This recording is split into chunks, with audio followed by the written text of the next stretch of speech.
is brought to you by Head Start Basketball. My first question is always, what do you want to get better at? And if they're caught off guard there, then I'm going to see where they're at. And I'm going to just try to make sure that I'm dialing into the specific things that I know right away they need to improve at. Jack Leasure is the head coach at McQuaid Jesuit High School in Rochester, New York. He's also the founder of Jack Leasure Shooting and Skills Camp. Jack played his collegiate basketball at Coastal Carolina, where he ranks first in school history in three-pointers made, free throw percentage, and minutes played. He was named the 2006 Big South Conference Player of the Year. Jack also played professionally from 2009 to 2013 in New Zealand and Austria before returning home to take over the program at McQuaid Jesuit High School, where he won a state championship as a high school player. Hey Hoopheads, I wanted to take a minute to shout out our partners and friends at Dr. Dish Basketball. Their Dr. Dish shooting machines are undoubtedly the most advanced and user-friendly machines on the market. Learn more at drdishbasketball.com and follow their incredible content at Dr. Dish B-Ball on Twitter, Instagram, Facebook, and YouTube. Mention the Hoopheads podcast and save an extra $300 on the Dr. Dish Rebel, All-Star, and CT models. Visit drdishbasketball.com for details. That's a great deal, Hoopheads. Get your Dr. Dish shooting machine today. Hey, this is Tuck Taylor with Neuro Beast, and you're listening to Hoopheads Podcast. Hey coaches, check out our newest sponsor, Sports Lab 360, an online platform made up of interactive modules that focus on different tactical concepts, from the basics of reading a screen to specific offenses such as the dribble drive. Especially for our high school coaches out there with such limited practice time with your players, assigning the Sports Lab 360 modules to them before practice can save you tons of time from having to stand there and explain these concepts. And you can move more quickly on to the next layer while your competition is still stuck on the fundamentals. As a coach, you can also put customized notes into the players' interactive modules, and you can track how they're scoring on the modules, making it a valuable tool to help identify areas that need development.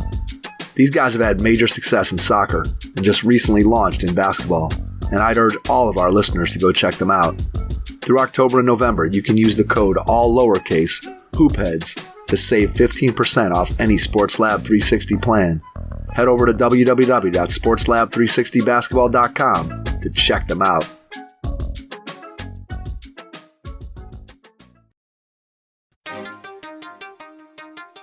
Prepare like the pros with the all-new Fast Draw and Fast Scout.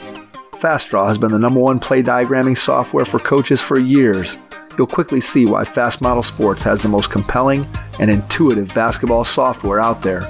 For a limited time, Fast Model is offering Hoopheads listeners 15% off Fast Draw and Fast Scout. Just use the code HHP15 at checkout to grab your discount, and you'll be on your way to more efficient game prep and improved communication with your team. Fast Model also has new coaching content every week on its blog, plus play and drill diagrams on its play bank. Check out the links in the show notes for more. Fast Model Sports is the best in basketball.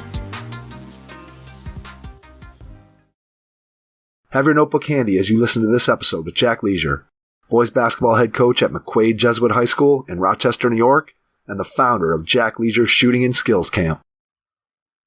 Hello and welcome to the Hoopheads Podcast. It's Mike Klinzing here without my co-host Jason Sunkel tonight, but I am pleased to be joined by Jack Leasure. Jack, welcome to the Hoopheads Pod. Absolutely. Thanks for having me, Mike. Jack, thrilled to have you on. Looking forward to diving into all the things that you've been able to do in your career. Let's start by going back in time to when you were a kid. Tell me a little bit about your first experiences with the game of basketball. Yeah, my dad, I kind of all starts around with my dad, who still coaches with me now, which is cool.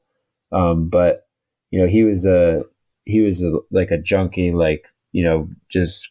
And he didn't really get it from anywhere except he just loved watching Pete Maravich as a kid, so he would watch the homework basketball and all that stuff, and just grew up kind of loving how he could just make himself better in the driveway by himself, so he kind of passed it on to me, watching Syracuse basketball growing up, and together we kind of grew in the game together, and I just kind of found that same love, just the ability to kind of work by yourself and make yourself better. And so I wasn't playing AAU as a 8-year-old or anything like that, but grew up round 3, 4, 5, starting to be around it a lot, and then kind of caught the bug around probably 11, 12, where I was it was really important to me, and I was trying to spend a little time every day doing it, and then that just steadily grew. Who was your guy growing up for Syracuse? I really liked Mike Hopkins, which is funny. Because he recruited one of our guys, Isaiah Stewart, not that long ago, and Isaiah played for him at Washington. But I told him that when he came on, or when he was around, I said, you were one of my favorite players growing up. And he said, you got to be making that up. he's like, I was nobody's favorite player, but he was one of mine because he was smart. He shot it well. He took charges. Did a lot of little things to help his team win, and it was fun to watch. It's funny how the players that you gravitate to when you're a kid and who you like, and it's always interesting. I think people go one of two ways. I think they go with a player that they can kind of see themselves in, or they go the other way. They pick out a player who's completely the diametric opposite of who they are or who they could be as a player. And I think I always went that direction. I was like, I always want to be the guys that can run and jump and dunk and do all this stuff. And that was the exact opposite of who I was. Like I despised watching the players who were like me, that were more ground bound and did kind of the fundamental stuff. Those are the guys I'm like, I could do that. I don't want to be like that guy. I want to be like Jordan or Dominique. For sure.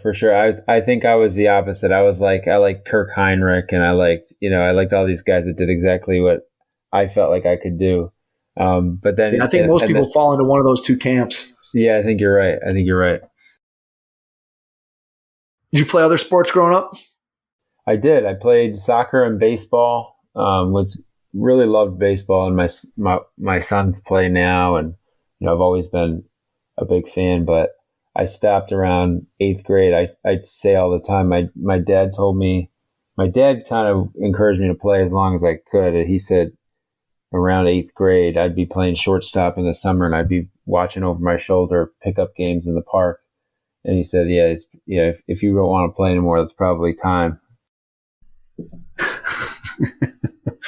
As you started getting serious about basketball, what did it look like in terms of your training? Did you have a formal way of going about it, or was it more haphazard?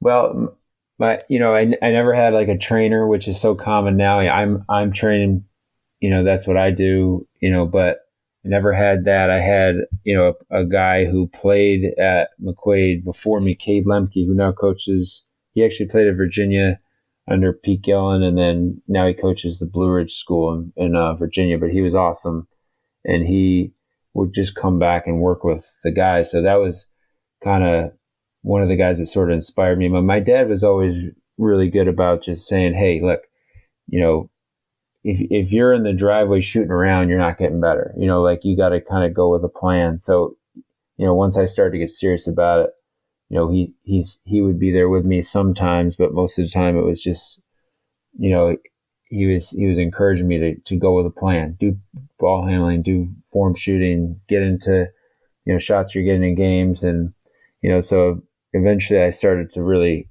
enjoy making that on my own. And, that was, really, I think what helped me play as far as I was able to play. As you got into high school, what are some of your favorite memories of being a high school basketball player? Do you have one that stands out? Well, I McQuaid, like I was saying, Cade Lemke, we had a guy named Chris Fox who played at McQuaid. Those guys were around 97. And I remember going to watch those guys play, and I said, this is where I want to play. This is a fun environment watching basketball. It was really good basketball. They won a state championship that year. And so I was at about 6th, 7th grade. I was like, this is what I want to play basketball here. I want to play varsity basketball here. I want to try to do what those guys did. And so, I ended up being on a really good team in 2003 with Tyler Ralph, who was New York State Mr. Basketball, now, big time trainer in Dallas. And then 2 other Division I guys. Ryan Patnella played at Virginia, and Marty O'Sullivan played at Fairfield. So we that year we were number 2 in the nation. The first number 1 was St. Vincent St. Mary, and it was just an unbelievable run. 27-0. We won the state, and then we ended up going back for the Federation tournament. We lost to Lincoln and Sebastian Telfair and those guys. But that season in general, that run, winning the state, was probably my best memory in high school, just because we had gone to the state final the year before and, kind of worked as a group with kind of this collective vision for a whole year leading up to it. And it was a culmination of a lot of things. So that was probably the most special piece.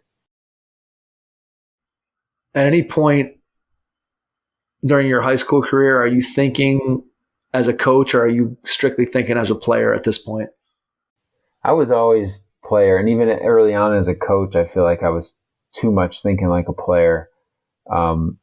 And even now, I just feel like I've always kind of looked at it from that angle. But yeah, I don't think I ever was like in the back of my mind, eventually I want to coach. I was just all about like, I want to try to get to the highest level I could.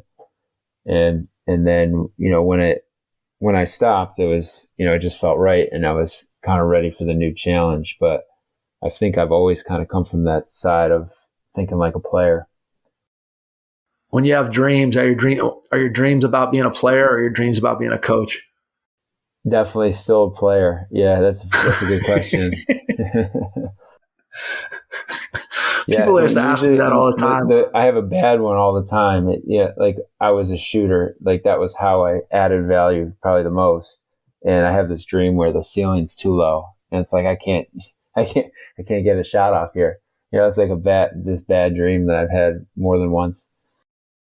So I always have dreams as a player, and I always have a dream that it always takes various forms, but it always ends up in a fact that we end up losing some game that was an important game. And just like most dreams, it's like completely nebulous what that game is. But those dreams where you wake up and you think it's real and you're like depressed for like the first 20 minutes when you're awake. I'm like, I can't believe we lost that game. And then I have to remember, that was just a dream. Right. Yeah, they're so real that it stays with you a little bit. Exactly. No question about that.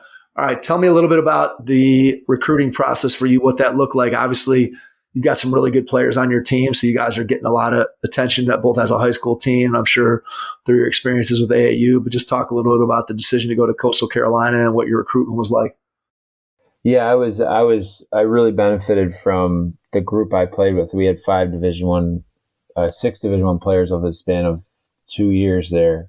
And so we played kind of big time events, and we had all the benefits of, playing if you were to play for like a national powerhouse. So, I really benefited from that. And I had a lot of interest that was kind of like, from really all levels, and, but I had no offers until late in my senior year. And it was always kind of like, we like the way you play. We just don't know if you have the athleticism at this level. So I had a good senior year and had some big games in that year. And I was lucky enough to get a couple Ivy League offers and then 3 scholarship offers sort of towards the end of that year. So I kind of had to gamble a little bit to kind of wait it out, but I ended up committing in April to Coastal Carolina and, loved every minute of my time there. When you think back to that decision, and obviously, as we said, you played with some outstanding players. You got to play in a lot of big events against, I'm sure, lots of very good opponents. How frustrating was it, at least early in the process, that you maybe weren't getting as many looks as you thought you might have deserved? Was that something that ever crossed your mind? Not really. I feel like I had a pretty good head on my shoulders for that age, because I've coached so many kids now at that age, and I can see how frustrating it is at times, to be sort of overshadowed or have, probably fewer touches and points than you should get because you got better players around you, or, maybe you're not getting the interest you wanted. But I feel like I was kind of just focused on I'm just going to get better. I'm just trying to get better. Just keep getting better. And if I get good enough, I'll get an opportunity. And so I think that sort of, ended up being the right mindset. And I think it's what really a lot of high school kids could do better with, because it's always like, if it's not going well, I'm going to leave and go somewhere else, or I need to reclass, or I need to go to this prep school to make it right. Whereas, the truth is, it all comes down to, like, if you're not good enough, nobody wants you, And so at some point you got to be good enough, no matter where you go, what grade you're in. So I do feel like I did have a good, that mindset at that time. And, that helped me get an opportunity. Yeah, it's really good advice, I think, for kids, because obviously with the advent of social media and how prevalent it's become in terms of kids posting, I got this offer, I got that offer, and then seeing what other people are posting and hearing, it's just so much easier now to know what everybody else is doing. Whereas in the past, prior to social media, maybe you knew what the guys in your immediate area were doing or where they were going to go to school, but you didn't know guys from across the state or across the country, and certainly not guys who are playing at mid-major Division I or Division II, Division III. Like, none of that stuff was around. Whereas now you can go on Twitter and you can find a million posts in a day about this guy got that offer from here and there. And I think it's harder to probably keep your head on your shoulders today and not just be spinning around looking at what everybody else is posting and doing. It's good that you were able to have that mindset back then. And it obviously put you in a spot where you ended up having a really, really successful career at Coastal Carolina. So talk about what pushed you over the top, what made Coastal Carolina the right choice for you. Yeah, I went into a team that kind of really only needed what I did, so I played a lot right away. So that's something that is hard to find, to play a lot as a freshman at any level of college basketball. But so I benefited from that. I think I say this to a lot of the kids that I coach that are getting ready for their freshman year too, that I feel like I really took advantage of kind of April through, September, August of that summer, because, I think a lot of kids, like, they're going to college. It's, their grad parties, kind of drinking, sort of mailing it in a little bit. And I was like, I was really focused during that time. So I came in, I think, to some degree, even more ready than some of the college guys that were already there, that, also tend to be in that mode quite a bit. So I think that was a positive thing, because it helped me be ready to play a lot as a freshman. And then that kind of carried over to, my sophomore year, where we had a really good year under Buzz Peterson, and, really probably should have made the tournament, but lost by 1 in the final. But we had a great year that year. And, I just benefited from, falling into a really good fit and being in a place where I also really liked to be and enjoyed kind of everything outside of basketball too. So, in some sense, I think I got lucky a little bit that one of the very few offers I had ended up being a really good fit. Yeah, it's funny how sometimes that works. I had one offer coming out of high school way back when and ended up in the right spot. And I played a lot less than you did as a freshman, but I would say my last 3 years, in terms of, I'm looking at your minutes played right here in front of me right now, and looks like pretty much, unless you fouled out of a game or it was a blowout, you were pretty much on the floor. And I feel like my last 3 years were very similar. And again, obviously that makes for a great experience, being able to be out on the floor and be able to play and feel like, hey, that my coaches are confident in me that I can be out there that amount of minutes. And then that allows you to really, again, continue to develop as a player and improve and have a great experience. Absolutely. Yeah. Well put. All right. So when you think about that college experience and you think back to the teammates you had, the coaching staff that you worked with, who were some of the people that you feel like during that time had the biggest influence on you? Would you say it was a teammate, a member of the coaching staff? Who do you think had the biggest impact on kind of who you were as a college player? The one thing about I came in my freshman year, what I didn't realize was like, that was kind of my head coach at the time was Pete Strickland, who was great. And, has been around the game for a long time, but I learned a ton from him. What I didn't realize was that was sort of like his last chance was that year to like win. So we did not, we were under 500 that year. And so he got fired that year. So we ended up having new coach Buzz Peterson the next 2 years. And then Buzz left after my junior year to go to Charlotte in the NBA, and he's still there now. But so I ended up playing for 3 head coaches. The last one was Cliff Ellis, who's still at Coastal Carolina. But at the time, that felt, like a little bit of turmoil. But now as a, being a trainer, being a coach, it was, such a benefit to learn from all those guys, and then also learn from their assistants and guys like Mike Boynton, who's now the head coach at Oklahoma State, was an assistant.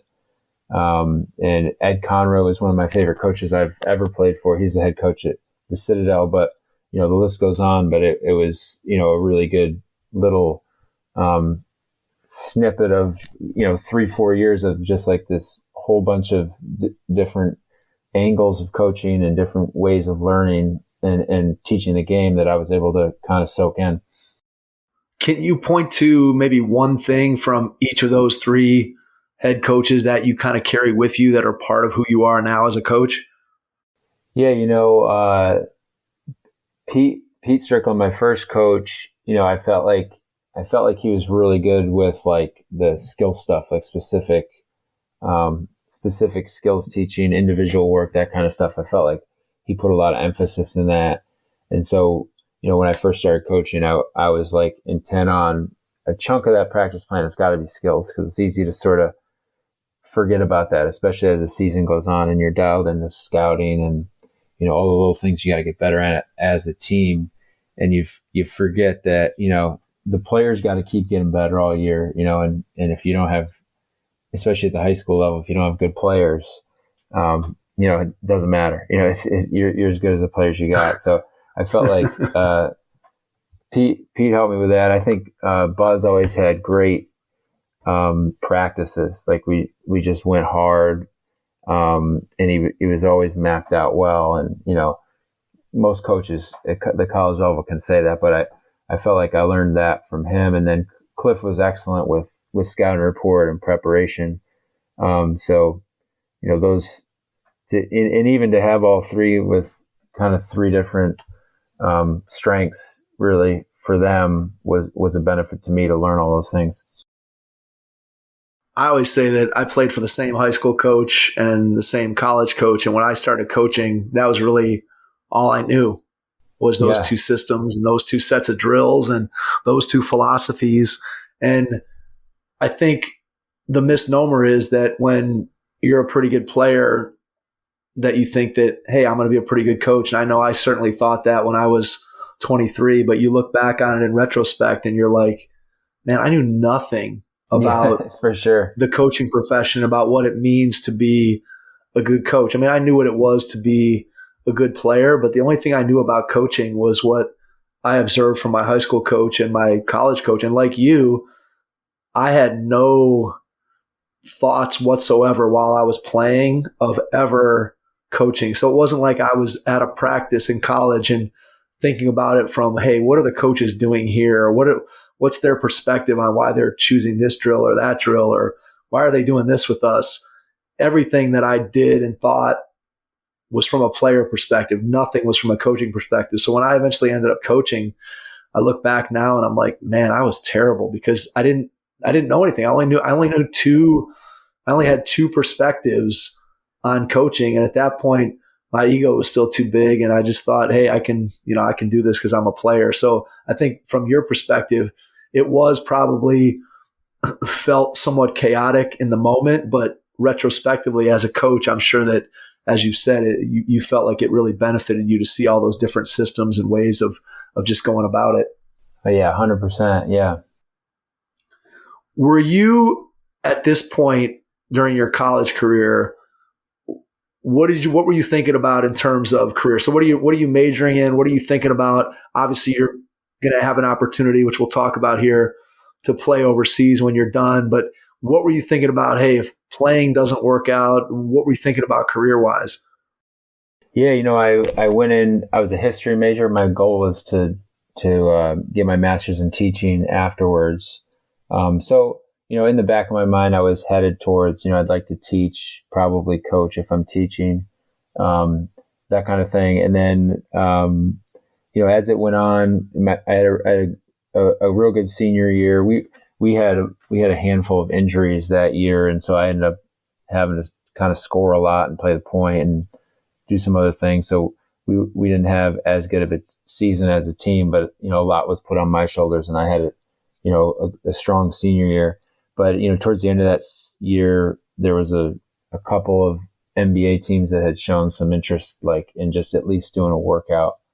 So I was thinking, all right, well, if I have even a small amount of interest at that level, I probably could play overseas. So I was deciding that that was what I was hoping to do. So I did one workout with Charlotte, and I had two others that were like kind of had me sort of on a low on a list, you could say, and then I got an offer early on in that off season, and I chose not to take it. Which, looking back, I was like, I should have just taken it. And then I ended up waiting like another 2 months and went to Austria in January of 2009, which was great. The whole overseas experience to me was awesome. My only regret is I didn't do it longer. All right, before we jump into that, what was the experience like in those NBA workouts? What do you remember from those? What did they have you guys doing? Yeah, it's funny. I have so there's Anthony Lamb played for the Golden State Warriors last year. Started some game, was a 2A guy, and then ended up playing a lot, and really filled a role really nice for them last year. But he's a Rochester guy, and so I've had him for training kind of probably every day the last few weeks here, and so I'm kind of trying to draw from that experience a little bit right now, because he's getting ready for a workout with the Celtics next week. But what I remember is a lot of conditioning. Like they're trying to see what you can do, but everything was built around conditioning in between. So like, they didn't care if you could make 23s in a row while you're fresh. They wanted to see you do it kind of while you're tired. So it was nothing super complicated, but they really made a game like. And so as a trainer now, that one workout I still draw from that. A little bit of toughness test too. For sure. Yeah. See what you're made of. To get overseas, how'd you go about getting an agent and figuring out sort of the logistics of making that happen? Yeah, I had an agent just kind of approach me my senior year and said that they've had players experience in that, and so they were able to help me get my start. When I eventually got to New Zealand, the team was like, "Hey, we just want you to keep coming back as long as you want to play." So I told my agent, said, "Hey, I'm probably good." So I kind of was without an agent my last couple of years, but I was just kind of going back to that same team. It was low budget enough where they were like, "Hey, if you don't have an agent, we can give that money to you." And I was like, "All right, I'll take it." So it's a little different than an NBA contract, but so New Zealand I love. My first son was actually born there, and we went back another year with him, and we did that for 4 years, and kind of probably would have done it longer. My second son was due to be born that year, and then I took the job at McQuaid. That would have been my 5th year playing overseas. How hard was it to walk away? I kind of felt really excited about the McQuaid job, and so that took away from it a little bit, because it wasn't like I was just walking away from basketball in general. But I kept playing a lot. I played in some of those, like the TBT now, the kind of where before that started, there was some of those around our area that I did a handful. So I was still playing, I was still coaching, I was still around basketball a lot. So it wasn't wasn't as tough as, some other transitions might be. But yeah, it's never easy to play your last kind of competitive game. What's your craziest story from playing overseas, PG-13 version? Yeah. There's a lot, it's not, to some degree, it's not what people think. Like you sort of think pro basketball, you think of, way NBA guys get treated, but, the way you travel, the way all that stuff is different. We in New Zealand, it was really good. Like we've pretty much flew everywhere, but, there's other times where you're riding like, I'll give you an example. When I went to Austria, I flew into Ljubljana, Slovenia. So if you look up Ljubljana, it's got, it's probably got 10 vowels in it. So I'm trying to read the name of the city from the ticket. I'm like, I don't even know where I'm going. Like, I honestly don't even know where this place is. And so I show up, this kid who I looked like he was 14, he's like, in broken English, like, you come with me, basically. And so I hop in this van with him, and we're going through what they call the Ljubljana Pass, through these mountains, just like swerving in and out, and in this like beat up van. And I'm like, well, what did I just agree to here?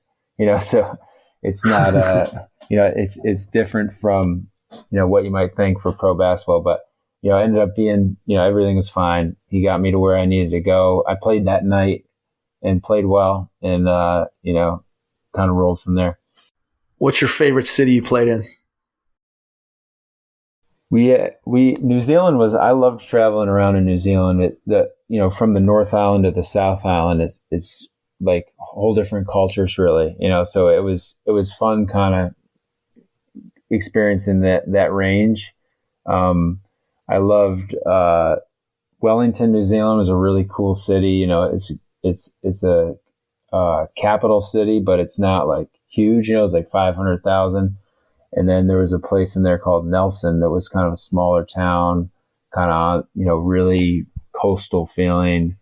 But there was a number of really cool. I mean, New Zealand is just a beautiful place in the world. It was, I felt lucky to play there, because there's a lot of ugly places that guys are traveling overseas to play. And it was a great experience. You always got your paycheck? That's right. Yeah, that's the one thing I could always count on there. Not everybody can count on that. Yeah, I definitely heard, because wherever you go, you got at least one American teammate that's been to a bunch of other countries too, and so everybody had stories of where they went and who pays and who doesn't, and say, go to this league because they pay well, or don't go here because they'll stiff you. Yeah, I've heard plenty of those stories. All right, so you come back stateside, and how do you get the opportunity back at your alma mater? How does that opportunity come to you?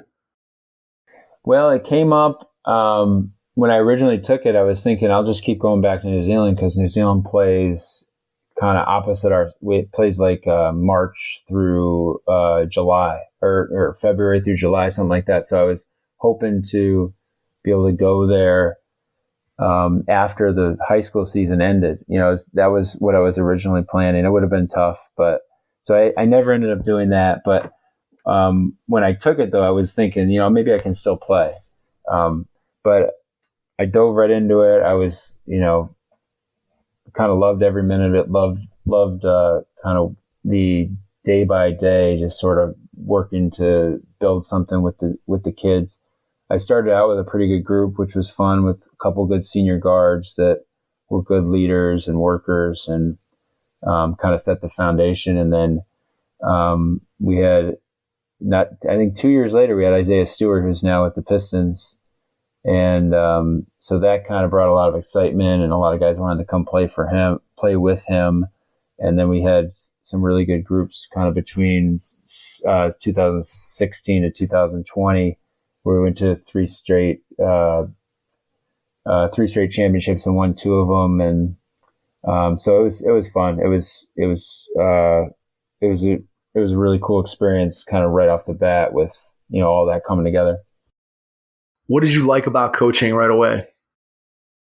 I've always loved practice and kind of the day to day, just trying to like same as a player. You know, I just always kind of loved the process of getting better and just chipping away at a goal. So that's kind of always been my favorite piece of it.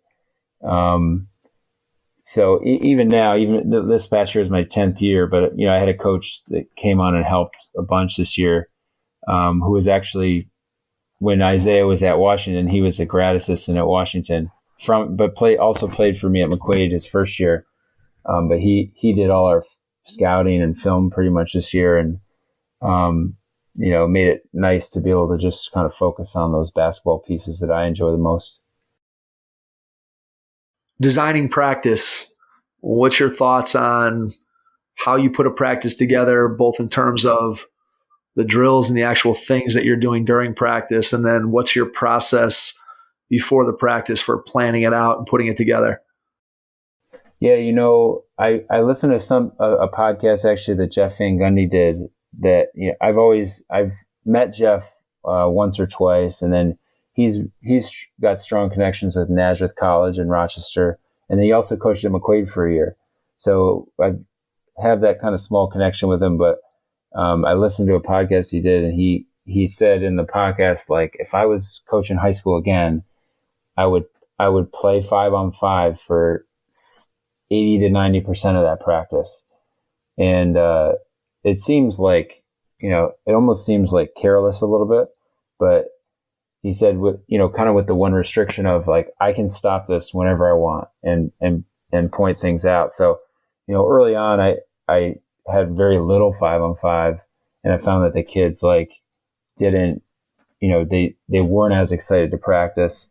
And the last couple years we've tried to kind of get through, the first half hour or so with, the foundational skill stuff we want to do as a group, individuals and as a team, and then just try to play as much as possible for the next, whether it's an hour or 90 more minutes.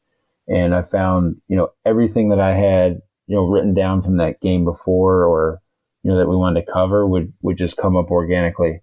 And so the kids are, I think you get whatever conditioning you want. If you're playing a lot, that you can't beat it. You can't beat playing, because, 17s or suicides just don't compare to conditioning you get from playing. And then everything that you're trying to cover just will always come up, and we can stop and teach it in the moment rather than trying to recreate it. So that's where I've sort of headed with that. And, sometimes I feel like I finish practice, I'm like, shoot, we should have played more. Like, I spent too much time on that, but I'm never finishing it saying, shoot, I wish we didn't play so much, so yeah, that's kind of that's where I've kind of headed the last couple of years. All right. So to go along with that question, I know one of the things that coaches, I don't know if struggle with is the right word, but one of the things that I think coaches have to try to balance out then is when you're doing a lot of that playing and you're doing it and it's free flow and practice is moving along, then you have to figure out how to balance where you step in, what coaching points you try to make when you talk to a player about, hey, what did you see here? Or, hey, we want you to do this, or, hey, that was the wrong read. Just how do you balance interrupting the flow of practice and play with making sure that you're actually getting some coaching points across as that stuff is going on?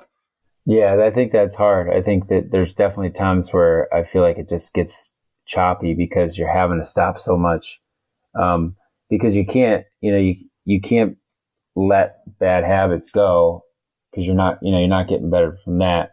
But you also want to make sure you're kind of keeping the flow of the game. So I found that kind of early on in the season, it feels like it's very broken up, and then slowly it just kind of gets better and better.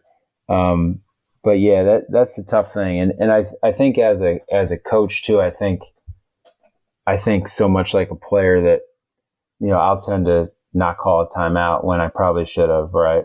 I maybe needed a sub in a spot I probably shouldn't, because I just kind of want to see the game go, and as a player, you don't want coaches calling a timeout. Let's just play, Right. So, that would be, probably an area where I need to, when I'm coaching, I'm having to remind myself or write it down beforehand. Like, don't forget that you're a coach. Like be dialed into that and be ready for those moments where players need you to do that. What are the foundational things from a team standpoint that, all things being equal, you like to build your teams around? Obviously, there can be differences year to year based on your personnel, but when you think about yourself as a coach and what's important to you, what do you want your teams to be known for? What do you guys do that's sort of your signature? Yeah, that's a good question. We have sort of like some staples for our program that we talk about 95% a lot, which is probably something you've heard before. This is something I got from Billy Donovan, just watching like a thing Billy Donovan did, but they talk about how even if you're, LeBron and you're a ball dominant guard or, whoever it may be, but even if you're that guy, you're not having the ball more than 5% of the time you're on the floor. So, how are you helping your team in the other 95%?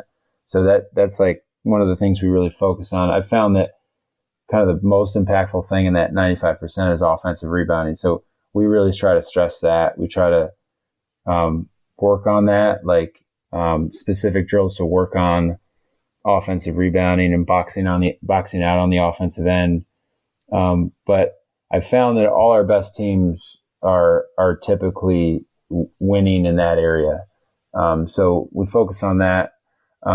Defensively, we've mostly been like a pack line, gap focus team. We play a lot of man to man. I've always kind of made that the focus defensively. I've found that when we're better with man to man principles, we can press, and we can play zone better.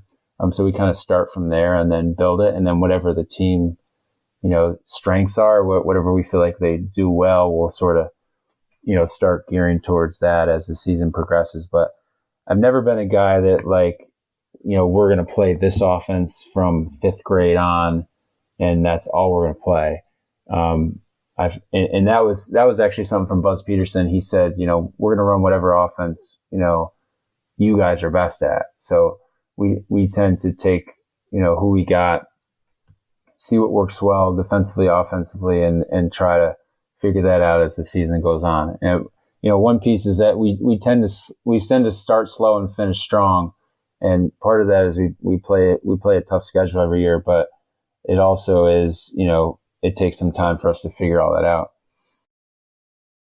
So as you're putting together your offense, your defense in a given year, you clearly have some beliefs and philosophies that are important to you. But then what I hear you saying is you're also adaptable based on your personnel. And so in order to be adaptable, you have to sort of have that toolbox to go into and say, okay, here's what I have. What can we do to take advantage of that? Where do you go as a coach to continue to learn the game, to study it? What are some of the things that you do to just improve your craft as a coach? Yeah, that's a good question. I would say I don't watch a ton of basketball, but whenever I do, I'm like, I wish I would. I have 5 kids, so it gets harder and harder to find that time. But absolutely. But whenever I do, I'm like, I need to watch more basketball. So whenever I'm watching, I either keep a notepad by me or I go to my notepad because I'm like, I can't forget to write that down. Like I can't not write that down. So I'm usually writing down at least 1 or 2 sets or, things I saw defensively that I kind of want to make sure I remember whenever I'm watching games. That's probably where I gain the most things. I'll occasionally come across like videos, but I don't love being like on my phone and, scrolling through social media. So occasionally I'll get something from that, but usually it's usually from just watching basketball. What are you guys doing right now, off season wise, in the fall, heading into your official practices? And maybe just so people know, talk a little bit about the rules that you have to follow, because obviously all across the country, different states have different rules, but just kind of what your off season looks like from a high school so- perspective, I want to dive into your training part of it too, which I know is a big part of what you do. But just from right now, let's stay focused on the high school part. Yeah, so we don't really have any specific rules in New York where like you can't be with the guys for certain times. I've always felt like from the start, like it's not really in the spirit of the rules though, to like be practicing year round. And I think it's just counterproductive with kids that age. So we'll generally do like in the spring, we'll do just kind of a couple times a week, more individual focused for really whoever's not playing other sports and wants to be there. So I don't make anything mandatory until right about now we start to be like, look, hey, if you are not playing another sport, you really need to be here. Like you can't just not be showing up now.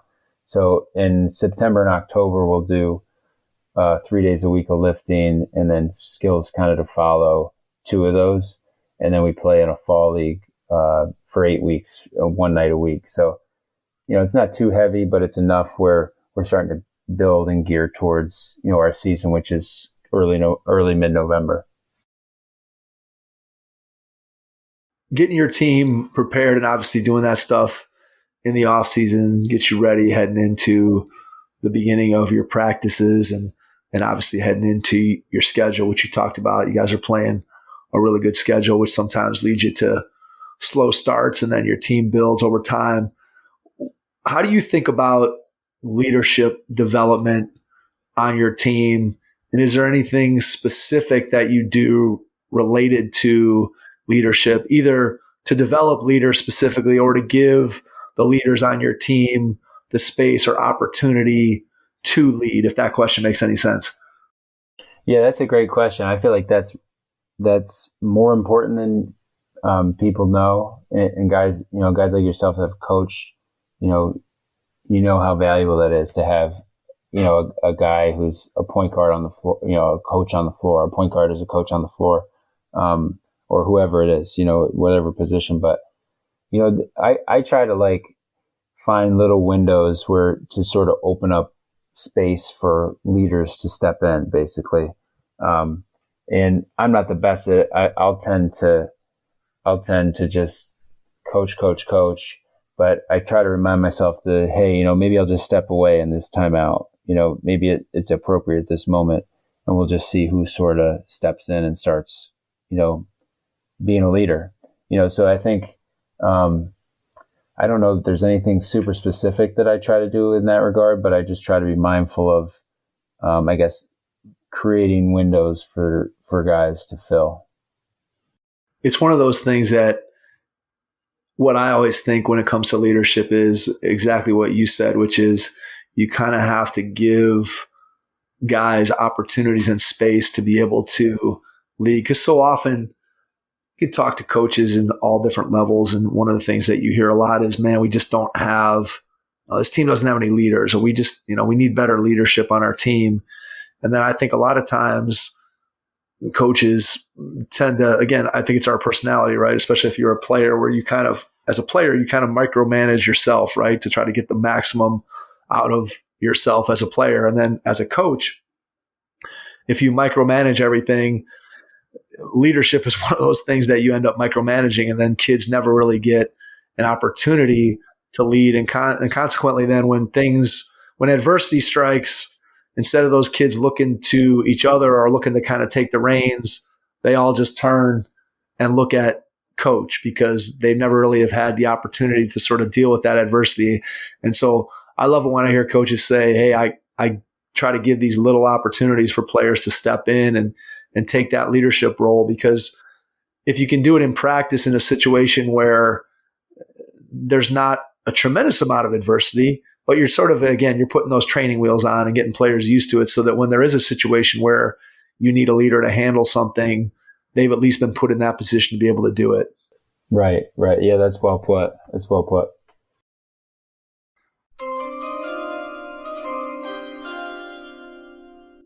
Hey, Hoopheads Nation, whether you're a beginner basketball player looking for a place to start or a seasoned vet looking to level up your skills, I want to tell you about your new go-to secret weapon. It's called Train. Train is a basketball training and education platform that gives you on-demand access to premium basketball courses created by expert coaches and trainers from around the world. Want to get better at blowing by your defender? Learn setup drills with NBA and international pro trainer Marius Williams, or how to use the punch drag with NBA trainer Kerry Darting. Looking to level up your catch and shoot skills? Practice space shooting workouts with former lead female trainer for Kobe Bryant's Mamba League, San Dixon. Or if you're just starting out, learn the basics of shooting and finishing at the basket from international champion, 3-time Romanian Player of the Year, and Train co-founder Vlad Moldovanio. Train has 32 and counting actionable, expert-led, on-demand basketball training courses that teach you exactly how to improve your ball handling, shooting, attacking, and more. For a limited time, Hoopheads listeners get 35% off monthly, annual, and lifetime plans. Just go to gotrainbasketball.com/hoopheads to learn more and sign up for a free 7-day trial.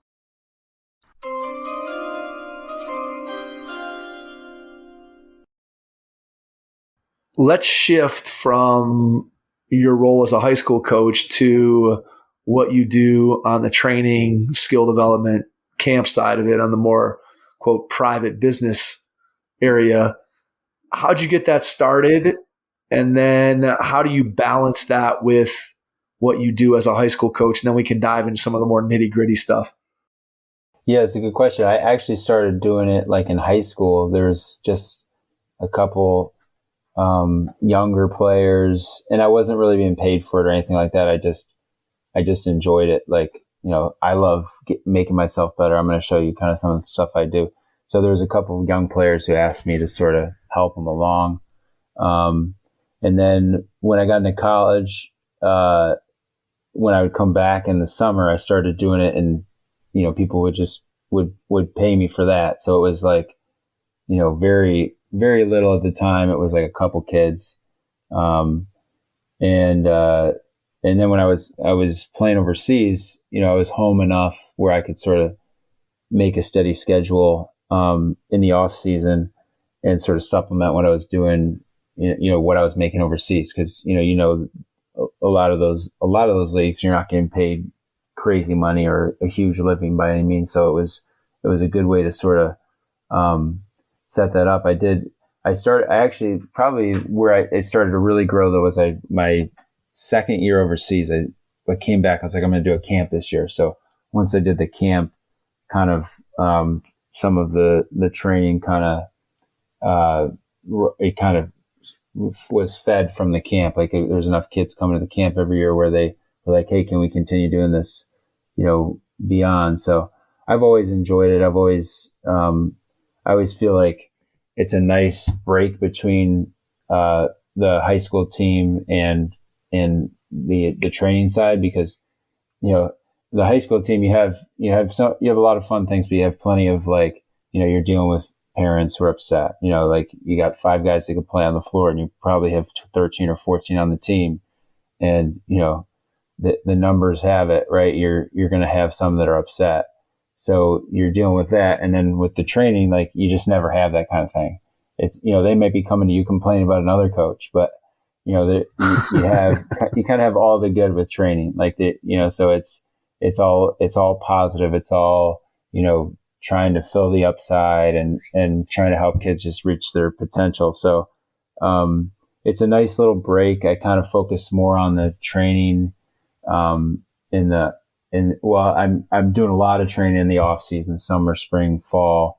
And then during the season, I kind of shut it down. I'll have, a little youth program that we do kind of once a week, but for the most part, I'm focused on the team during that time. So it creates kind of a nice, by the time the season's over, you're sort of ready for the training side. And by the time the training's over, at the end of that block, you're sort of ready for the season and the challenges that brings. So, it's been fun. I've been doing it 10 years now, and it's been, you're always learning and things are changing, and, it's been fun.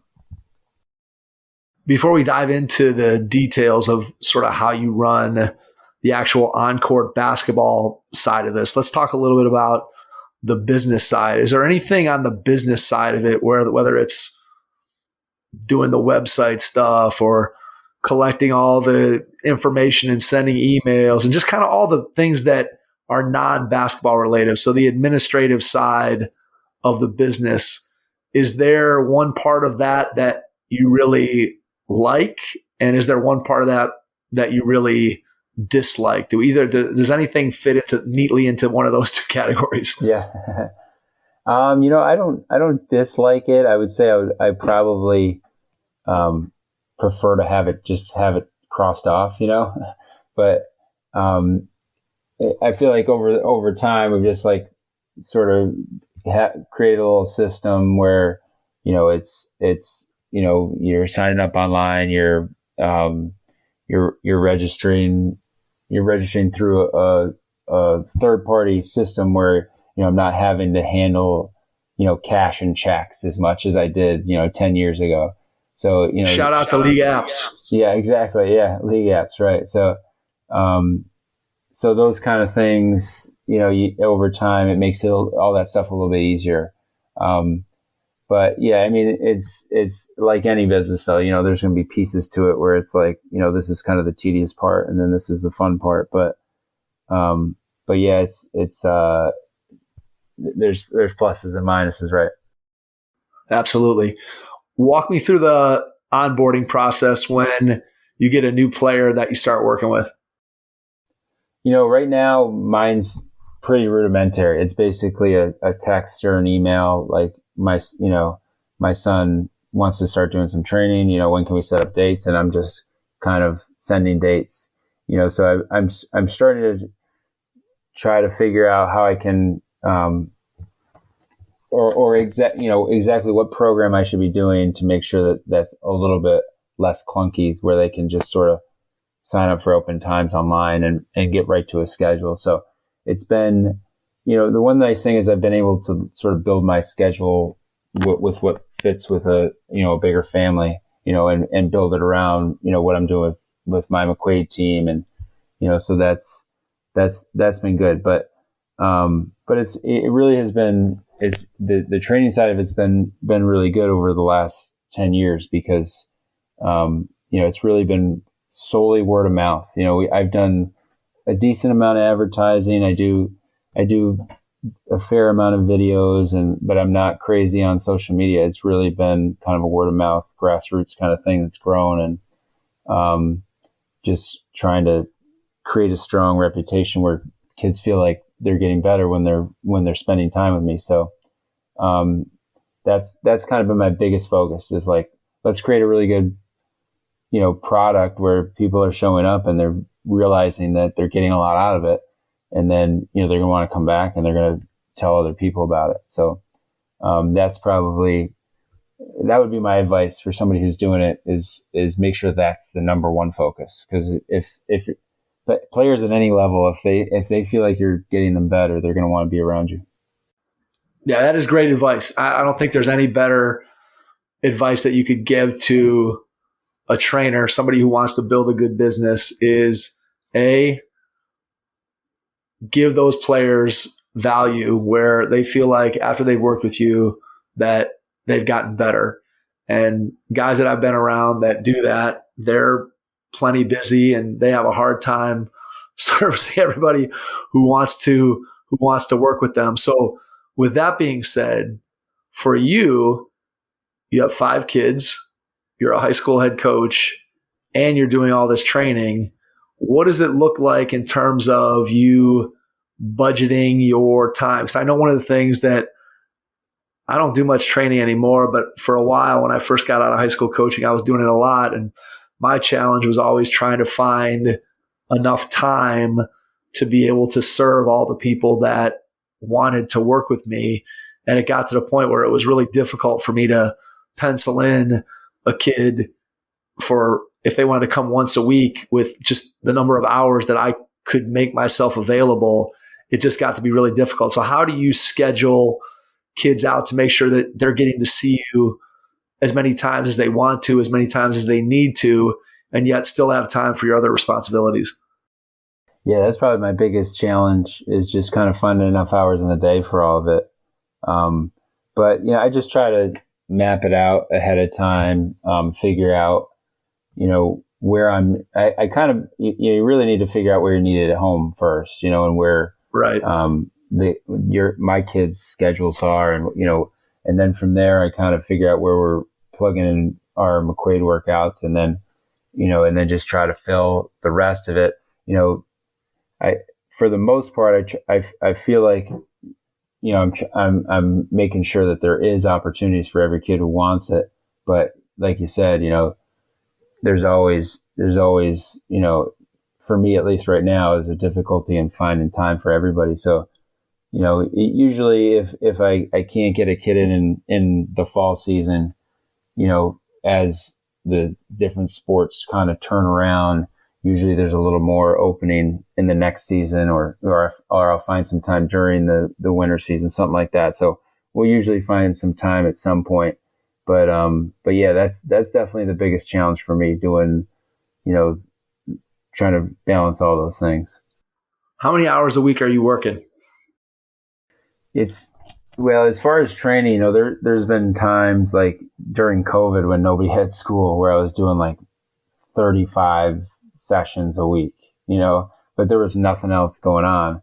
And right. And now it's less, it's kind of fit in with the rest of it, where it might be, 15 to 20 sessions, 1 hour sessions or whatever. But then, it's hard to try to calculate that without calculating, what you're doing on the computer and your kind of admin work as well. If you were in a 9-to-5 job, that would sort of be all encompassing. But, so it's not crazy. It certainly gives you the freedom to be able to do a varsity job and, be available to your family. But yeah, you definitely can, you can definitely see where it's tough to kind of plug all that in. What does a workout with you look like? Do you kind of have a formula that you use with each kid that then you tweak based upon their abilities and what they need, in terms of, we're working on shooting, or we're working on ball handling, or we're working on whatever it may be? How do you go about putting together the lesson plan for the training session? Yeah, that's a good question. I think when I first started, I was like kind of writing it down ahead of time, like a practice plan. And I found that, like, especially when I have a lot, like usually every week, at least every week, I'm having a new kid come in, right? So like, you don't really know what to expect. And you kind of don't really know what they need that day, what they're trying to get, what they want to get better at, how they want to spend that time. So, now I feel like my first question is always, what do you want to get better at? And if they're kind of like caught off guard there, then I know, right, all right, they're looking, I'm going to see where they're at, and I'm going to just try to make sure that I'm dialing into the specific things that I know right away they need to improve at. So I kind of have, a bank in my brain of, right, all right, this is a guy who just wants to get better at shooting today. And so, this is the level he's at. Here's where we're going to start. And then we'll kind of progress to, whether it's working on drills that are focused on rhythm, drills that are focused on balance and footwork, drills that are just focused on form and kind of line and lift and that kind of thing. So, and then, the other side of it is, maybe they want to focus on their ball handling and footwork. They're, even if it's sometimes they come in and say defense. That's a rare one for me. I'm like, you should have gone with somebody yeah, you else don't get that very often. Yeah, right. But so yeah, I usually am asking that question. What do you want to get better at? And then in my mind, I'm watching them and trying to decide right away what they need to get better at. And then we're trying to get right to the meat and potatoes right away. What do the conversations look like that you have with parents of the kids that you're training? For the most part, it's pretty simple. It's, I'll ask them beforehand, like I said, like, where do we want to how do we want to spend this time? Like, I don't want you to come in for an hour, you're paying money and leave like, I wish he had done more on, attacking the basket and finishes and whatever it is that he needs to get better at. So, most of the time it's geared towards that. And then, sometimes they'll have questions on, what do you see that he needs to improve at? What, if he's going to play beyond high school, what level do you think he's at? So there's some questions like that. And then, like I said before, there's some complaints about, what kind of coaching they're getting outside, in their high school program or in their modified program, whatever it is, so usually those conversations are pretty basic. Most people are pretty positive and, just excited to be there and excited for the kid to have a chance to improve. So, pretty straightforward with that though. Do you use film at all in your training? Occasionally, if I feel like a kid, like with the McQuaid team, like we watch a lot of film, like team Right. and stuff. But as far as the individual stuff, I usually only use it for like shooting like specifics. So if I see a kid is like, can I use words to describe a concept and they're not sort of processing it or understanding what they're doing wrong. So I'll just take a video with my phone and sort of show them right in the drill, like, hey, here's where we're at. And, right. Like, right. Coach says your elbow's out. Right. But the problem is like your right foot is pointed towards the right corner. Right. So now your hip's out, your shoulder's out, and now your elbow's fighting all that to try to get back in. So like, we want to correct all that. We got to get your base better. We got to get forward, down and through, improve all that stuff to get you back on a better line and underneath the basketball, that kind of thing. So usually, sometimes, a visual learner might pick that up better. And I usually am trying to be mindful of that so that I can use that tool if I need to. But I don't use it a lot, really. When you are working with a kid and they're struggling with a particular concept, whatever it may be, it could be something with their shot, could be something with dribbling. What's something that you do to kind of help them break through that wall? And maybe, I guess, to go along with that, I think one of the things that I hear a lot from parents when it comes to training is that, hey, my kid's not confident. Like, that's something I used to hear a lot. And sometimes when you see a kid struggling with a particular skill, that's kind of what people sort of perceive it to be. And my response to parents was always like, you're going to get more confident when you get more skilled, and you then put that skill to use in a game. So when you're thinking about helping a kid with their mental game or with their confidence or with their ability to maybe try new things, what are you talking to them about, or how do you approach that piece of it? Yeah, that's a great point, and that's great advice. But yeah, I agree. I feel like one thing I've said, like, since I started doing camps is like the repetition and the time that you're spending by yourself, like you're gaining like the muscle memory, but you're also, I feel like gaining like this like, one way to look at it is confidence, but it's like this sort of mental edge, I feel like, over your opponent. Like I always felt like that was kind of my strength, was like how I prepared, how I worked. I never felt like I stepped on the floor and looked across and like, that guy's probably worked harder than I have, so I felt like confidence for me came from that, like that I was probably spending more time than you. So I think you're right. Like the more time you're spending, the more confident you're going to get in that skill, just because you're building that skill and building the reps, building the muscle memory, the reps, whatever it is. But you're also just gaining this confidence from knowing your shot better, or knowing your skills, knowing yourself as a player better, but then also just, this advantage of having spent more time, I think. But yeah, the one thing I try to draw on with shooting specifically is like, I'll always say, like, watch your favorite shooters, like watch them. Everybody loves to watch, just the shot and then when they make shots, right? But like watch them when they miss, watch how they prepare beforehand. And, but specifically when they miss, like there's no reaction, so like a lot of the kids that are a little new to it, when they miss shots, they're like this big emotional reaction that they're wasting physical and mental energy on. And so that's one thing I try to harp on is like, great shooters don't care that they miss, because they've already spent so much time and missed so many shots that they're just, they're used to it. And their energy goes more towards like, what's the adjustment? There's always an adjustment. So that's one little piece that I try to use to help them get thinking in a different way.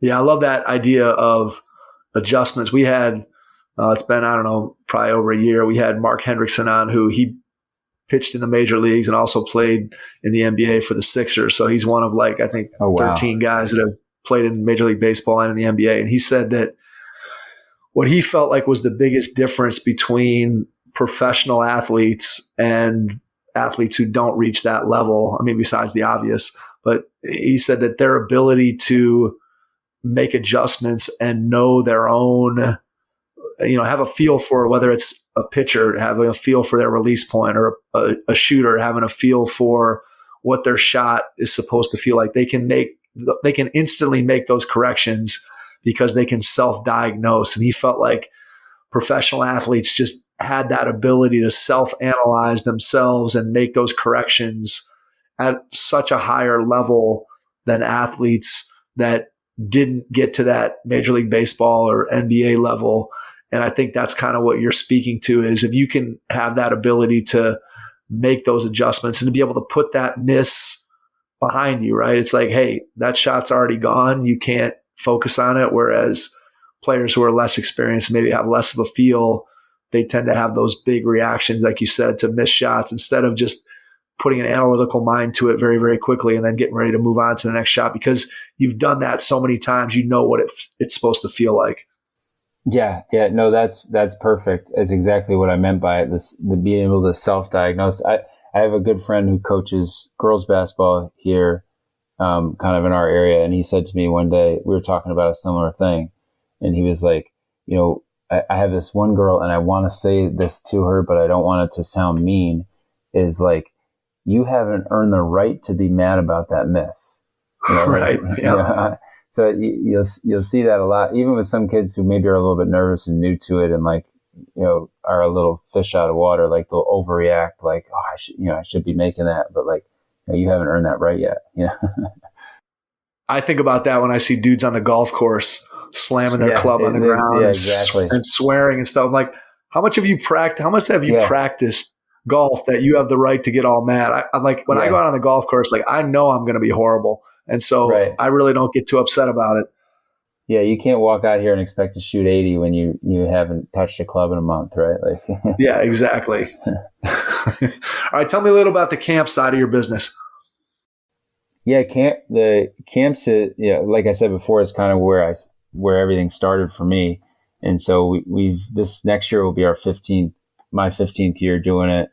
And I've always I went to I was lucky enough to go plenty of camps, 5-star and, Eastern Invitational. I went to a good smaller one called Ben D'Alessandro camp growing up. And I felt like I learned a lot in those windows of time. And, so I've always enjoyed kind of building a camp, kind of bringing in coaches from all over the area, not just kind of coaches that work for me.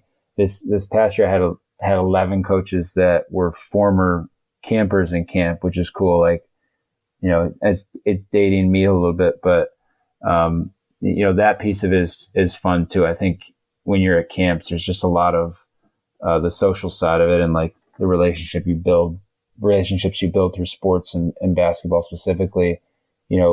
Camps are kind of a fun way for that to all to come together.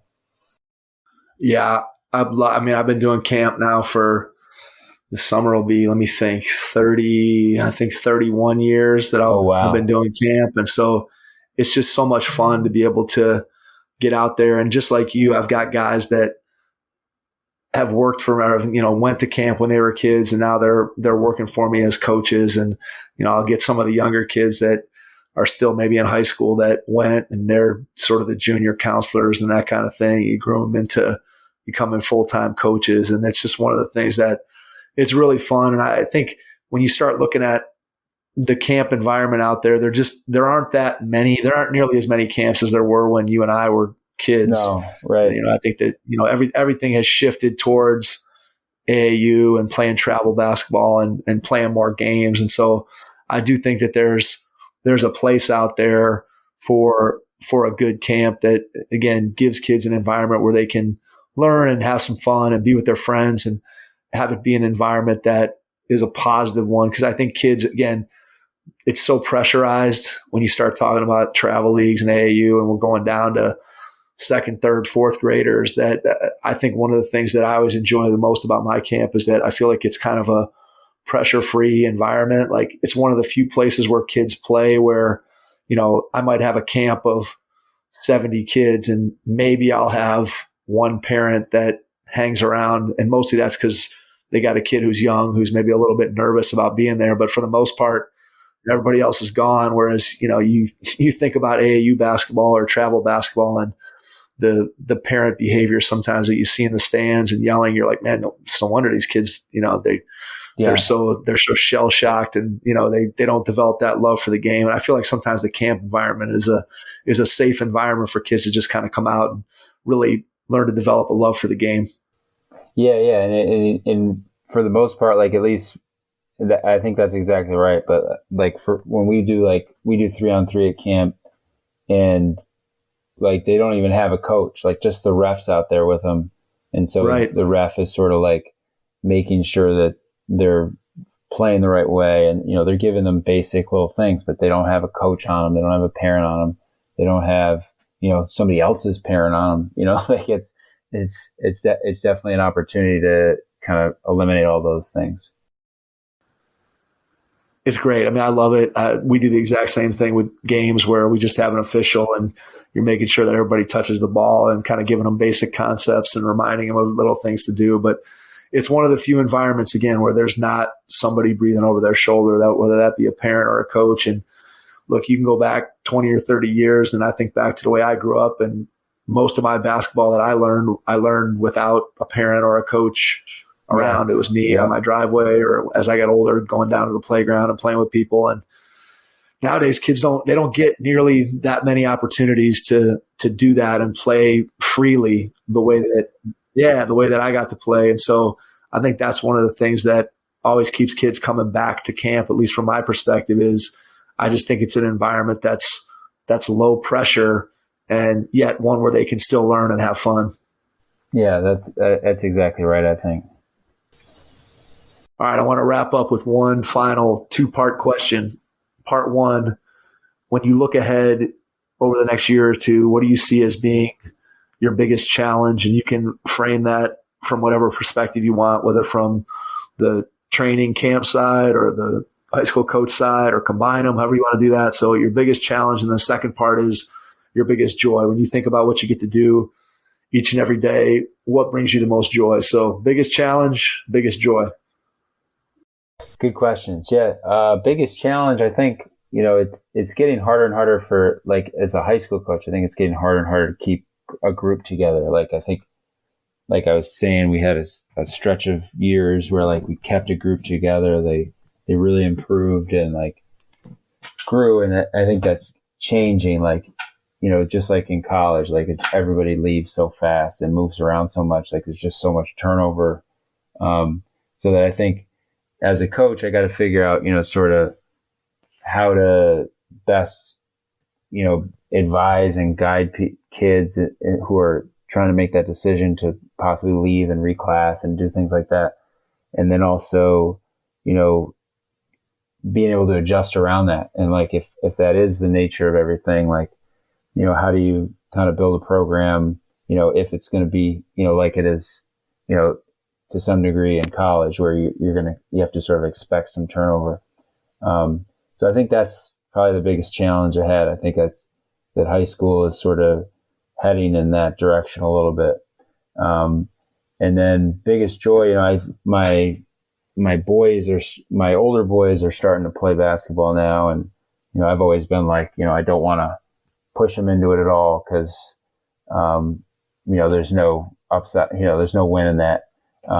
But they seem to start to really enjoy it now. So that's been a lot of fun with basketball, is kind of watching them grow and enjoy it. And, like I was saying with Anthony Lamb working out, like they're in the gym just sort of watching him and, like, cool, this guy played with Steph Curry last year, like, getting to experience cool. that. So, like, having them alongside that experience has been really fun. How old's your oldest? He is 11. He's in 5th grade. And, last year was like his first season playing like on a team for a full season. And, you know, he's not one where like he's not like first choice isn't going to be like, I'm going to go shoot.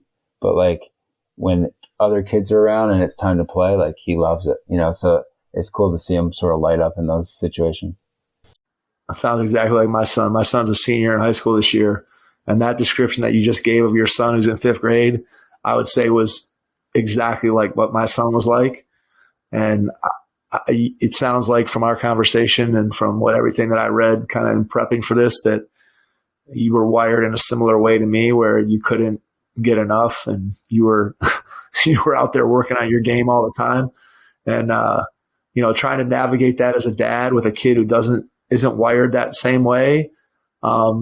Even though you know the pitfalls, you know, for me sometimes it was a struggle not to say, hey, let's do this, let's go and do that. And then, you know, I'd always provide opportunities. And then at one point when my son was coming out of his 9th grade year, and all of a sudden it was like the switch just completely flipped, and I was like, oh yeah, now I see he's my kid. It didn't look that way for a while, and all of a sudden, you know, the light bulb came on. So I guess my advice to you from someone who's been down the next 5 or 6 years is keep doing what you're doing. You're doing it right, and just keep giving them opportunities, and they're gonna find their way. And you know, one day you'll be surprised that all of a sudden that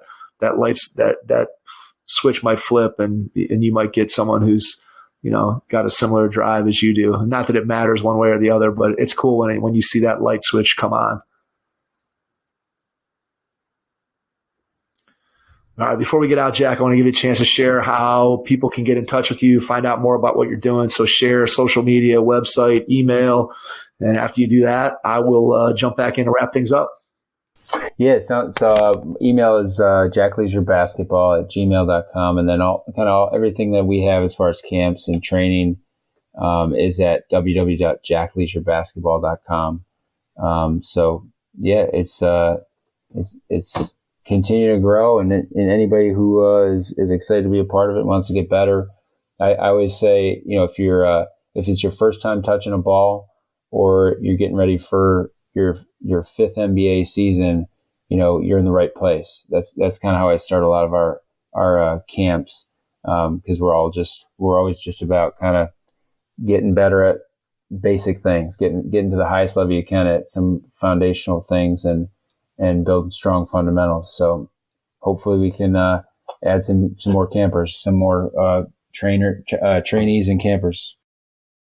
Love it, man. Love it. And I can't thank you enough for taking the time tonight out of your schedule to jump on with us and share more about your story and just all the things that you've been doing in the game and the impact that you're making. So thank you for that. And to everyone out there, thanks for listening, and we will catch you on our next episode. Thanks. Your first impression is everything when applying for a new coaching job. A professional coaching portfolio is the tool that highlights your coaching achievements and philosophies, and most of all, helps separate you and your abilities from the other applicants. The Coaching Portfolio Guide is an instructional membership-based website that helps you develop a personalized portfolio. Each section of the Portfolio Guide provides detailed instructions on how to organize your portfolio in a professional manner. The guide also provides sample documents for each section of your portfolio that you can copy, modify, and add to your personal portfolio. As a Hoopheads Pod listener, you can get your Coaching Portfolio Guide for just $25. Visit coachingportfolioguide.com/hoopheads to learn more. Thanks for listening to the Hoopheads podcast, presented by Head Start Basketball.